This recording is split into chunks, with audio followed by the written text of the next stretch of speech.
मैं अपने देश के युवाओं को ये संदेश देना चाहूँगा, उनको कहना चाहूँगा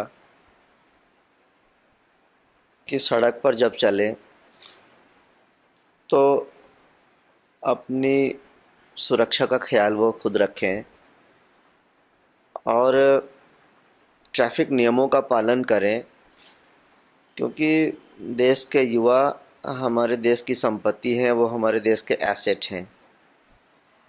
इनका अकारण चले जाना, अकाल मृत्यु इनकी हो जाना, ये देश की क्षति है, ये नेशन का नुकसान है। आमतौर पर यह देखा जाता है कि जो रोड एक्सीडेंट में लोग मारे जा रहे हैं उनमें अधिकांश संख्या युवाओं की होती है और बाइक सवारों की होती है। तो कम से कम वो हेलमेट पहनकर चलें। जहाँ 4 लेन है, जहाँ बहुत तेज़ गति में गाड़ियाँ चलती हैं, वहाँ वो सेफली अपना लेन पकड़ कर चलें और अपनी जिम्मेवारी को खुद अपने समझें, क्योंकि देश के लिए ये ज़रूरी है। युवाओं का देश भारत अभी कहा जा रहा है और इस तरह से युवाओं के जान की हानि हो रही है, क्षति हो रही है, तो ये देश के लिए अच्छा नहीं है। और इसके लिए सबको अपनी जिम्मेवारी को समझना पड़ेगा। जो नागरिक हैं उनको भी अपनी जिम्मेवारी समझनी पड़ेगी और सरकार को भी अपनी जिम्मेवारी समझनी पड़ेगी। सरकार उनको अवेयर कराए, लोग अवेयर हों, अपने जान की चिंता खुद जब कोई करेगा तो ज़्यादा अच्छे तरह से कर सकता है। कानून के माध्यम से इसको बहुत ज़्यादा नहीं किया जा सकता।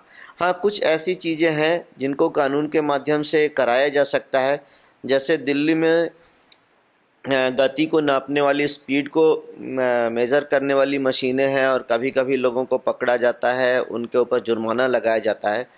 तो जहाँ 4 लेन सड़कें बन गई हैं, सड़कें अच्छी हैं, तो स्वाभाविक है कि लोग तेज़ गति में चलेंगे। तो वैसी स्थिति में कहीं कहीं हाईवेज़ पर भी इस तरह का मेज़र किया जाना चाहिए।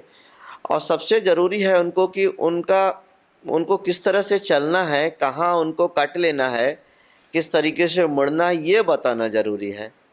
और साथ साथ हाईवेज़ पर जो शराब के ठेके हैं उनको बंद किया जाना चाहिए और हाईवे से अंदर 1 किलोमीटर, कम से कम 1 किलोमीटर अंदर उनको देना चाहिए, ताकि हाईवे पे शराब उपलब्ध ना हो और आसानी से वो उनको मिले नहीं, जिससे कि वो उसका सेवन ना कर सकें। ये सारी चीज़ें हैं जिनको यदि गंभीरता से किया जाएगा तो देश में युवाओं की जो क्षति हो रही है, युवाओं का जो नुकसान हो रहा है, जो युवा हमारे देश की संपत्ति हैं, एसेट हैं, इसमें काफ़ी बचाव होगा और अच्छा रहेगा।